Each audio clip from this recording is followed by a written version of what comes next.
কুমিল্লা বিমানবন্দর পুনরায় চালুর জন্য মানববন্ধন করতেছি আমরা বরুড়াতে। কি বলেন, ঠিক কিনা? অসংখ্য মানুষ আছে এখানে। আমার সম্মানিত তত্ত্বাবধায়ক সরকার প্রধান ডক্টর ইউনূস, তিনি আমাদের সম্মানিত টিচার, তিনি বিশ্ববিদ্যালয়ের শিক্ষক ছিলেন, ঠিক কিনা? আল্লাহ তাআলা শানু তাকে নোবেল প্রাইজে ধন্য করেছেন, তিনি আমাদের আইকন। বর্তমান তত্ত্বাবধায়কে উপদেষ্টা আছে আমাদের প্রিয় ছাত্র আসিফ মাহমুদ আর নাহিদ ইসলাম। আমাদের এই কলিজার টুকরারা আরো যারা উপদেষ্টা আছেন, আপনারা ইচ্ছে করলে আমাদের কুমিল্লা বিমানবন্দরটা পুনরায় চালু করতে পারেন। আমি লিখে দিয়েছি মদিনা মুনাওয়ারা বিমানবন্দর টু কুমিল্লা বিমানবন্দর। মানে এটা কেন বললাম, 1942 সাল থেকে 1976 সাল পর্যন্ত বিমানবন্দরটা চালু ছিল। কি বলেন? রাডার সিস্টেম, সিভিল এভিয়েশন, ডিএচএফআই এই জিনিসগুলো এখনো চালু আছে। শুধু 15 থেকে 20 কোটি টাকা বিনিয়োগ করলে, অল্প কিছু লোকবল, সিভিল, ট্রাফিক নিয়োগ দিলে কুমিল্লা বিমানবন্দরটা পুনরায় সচল হয়। এখনো 40টা এয়ারবাসকে ট্রাফিক সিগন্যালিং দিচ্ছে কুমিল্লা রাডার, আর মাসে 30 লক্ষ টাকা আয় হচ্ছে। 77 একর জায়গাতে কুমিল্লা বিমানবন্দরটা এখন অলরেডি রেডি আছে, যাত্রীদের জন্য সব ব্যবস্থাপনা রেডি আছে। কি কারণে এত বছর পরেও বিমানবন্দরটা বন্ধ? তারপরে নোয়াখালী টু কুমিল্লা পদ্মার বাজার যে 4 লেন এশিয়ান হাইওয়ে রোড, 2 রাস্তার মাথায় বিমানবন্দরটা। তা আমি বাংলাদেশ সরকারের কাছে দাবি রাখি, মানববন্ধন রোডে করলে তো জ্যাম হয়। আপনি বলেছেন আপনারা আমার কাছে একটু লিখে দিলেই হবে, আমি আপনাদের দাবি পূরণ করব। আজ আমরা গভীর রজনীতে প্রায় রাত 12টাতে আমরা অসংখ্য জনগোষ্ঠী নিয়ে, একটু জনগণকে আপনারা সায় দিয়েন, তাদেরকে নিয়ে আমরা মানববন্ধন করতেছি।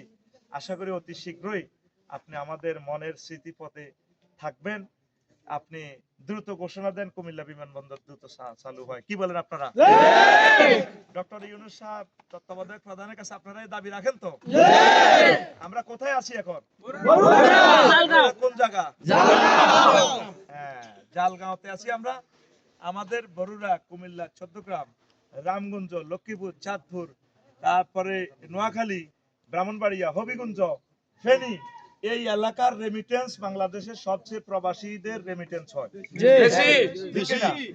আমরা লাকসাম থেকে ঢাকা যাইতে অনেক সময় আমরা ঢাকা বিমানবন্দর যাইতে 16-17 ঘন্টা জ্যামে পড়ি। তাইলে কুমিল্লা থেকে লাকসাম যাইতে আমাদের 12-13 মিনিট লাগে। সেখানে যদি আমাদের ঢাকাও যদি বিমানটা নামে আন্তর্জাতিক বিমান, আমরা তাহলে আভ্যন্তরীণ বিমানের ট্রানজিট দিয়ে বা আভ্যন্তরীণ বিমানে আমরা কুমিল্লাতে আসলে তাহলে 5,000 টাকা ভাড়া নিলেও অর্থনীতি সচল হবে, প্লাস আমরা দ্রুত আসতে পারবো, অ্যাক্সিডেন্ট থেকে বাঁচবো। কি বলেন? আর যদি বিমানবন্দরটা কুমিল্লা হয় তাহলে অন্তত 7-8 কোটি লোকের চাপ ঢাকা থেকে কমবে, জ্যাম কমবে। ঢাকাবাসীর যে পানি সংকটে আছে, আবহাওয়া দূষণে আছে, জলবায়ু দূষণ, সেখানে আমার প্রিয় ঢাকাবাসীদেরকে রক্ষা করতে হলে কুমিল্লা বিমানবন্দরের বিকল্প নেই। প্রতিদিন হাজার হাজার লোক উঠানামা করে, তাদের জন্য লাখ লাখ লোক আত্মীয় স্বজন ঢাকা যায়। ঢাকা থেকে এক গ্লাস পানি খাইলেও ঢাকাবাসীর পানি সংকট, রিজিক সংকট, জ্যাম হয়ে যায়। আমাদের জাতীয় উন্নয়নের এটা অন্তরায়। এই জন্য তত্ত্বাবধায়ক সরকারের কাছে আমি আপনাদের পায়ে দরখাস্ত রাখবো, দেশের কথা চিন্তা করে আমরা প্রায় 7-8 কোটি মানুষ দক্ষিণবঙ্গে আছি, তাইলে ট্রানজিট দিয়ে হলেও সোনার মদিনা থেকে রাসূল সাল্লাল্লাহু আলাইহি সাল্লামের দেশের মাটি নিয়ে আসবে বিমানের চাকা আমার কুমিল্লাতে। সৌদি আরবের একদম পূর্ব দিকে আছে কুমিল্লা জেলা। কি বলেন? ম্যাপটা যদি দেখেন, কুমিল্লা জেলা মানুষ মরলে উত্তর দিকে মাথা রাখে, কেবলার দিকে, মানে কেবলামুখী করে রাখে। মদিনা তৈয়বার কেবলা হচ্ছে কোন দিকে? এই মদিনা তৈয়বার কেবলা হচ্ছে দক্ষিণ দিকে। তাইলে মদিনাবাসী যারা মরছে তাদের পা কোন দিকে? পূর্ব দিকে। তাইলে মানুষ কবরে রাখলে তার নজর থাকে পায়ের দিকে। রাসূল সাল্লাল্লাহু আলাইহি সাল্লামের নজর কুমিল্লার দিকে, ঠিক। রাসূল সাল্লাল্লাহু আলাইহি সাল্লামের পা মুবারক কুমিল্লার দিকে। তাহলে আমি লিখে রাখছি মদিনা মুনাওয়ারা বিমানবন্দর টু কুমিল্লা বিমানবন্দর, যেখানে এটা প্রায় 40 থেকে ধরেন 70-30 বছর, 36 বছর পর্যন্ত বিমানবন্দরটা চালু ছিল। কিসের কারণে বিমানবন্দরটা বন্ধ? যেখানে রাডার সিস্টেম, সিভিল এভিয়েশন, সব টেকনোলজি চালু আছে। আপনারা কি এটাতে একমত কিনা? আমরা চাই, তাহলে আমাদের চান তো? আমরা চাই মদিনা থেকে সরাসরি আমরা কুমিল্লা বিমানে আসতে পারি। এটা আমরা আমিন। সবাই দাবি করি। লিল্লাহে তাকবীর। হাজী মনির ভাই বলেন, জি আমরাও চাই, চান তো? আমরা তোমরা সবাই চাই। বলো, চাও কিনা? চাও কিনা?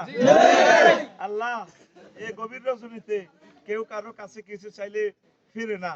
আমরা সরকার বাহাদুরের কাছে চাচ্ছি, আমরা রোড জ্যাম লাগাই নাই। আল্লাহ, আমাদের এই দাবিটা তুমি পূরণ করো। আমিন। আমাদের দূরত্বটা কমে যাবে। আমরা জ্যামে জ্যামে আমরা শেষ হয়ে গেছি। অনেকগুলো অ্যাক্সিডেন্ট হয়। আল্লাহ, এই আবেদনটা মানববন্ধনটা করলাম, তুমি দয়া করে এটা কবুল করো। আমিন। আসসালামু আলাইকুম ওয়া রাহমাতুল্লাহি ওয়া বারাকাতুহু।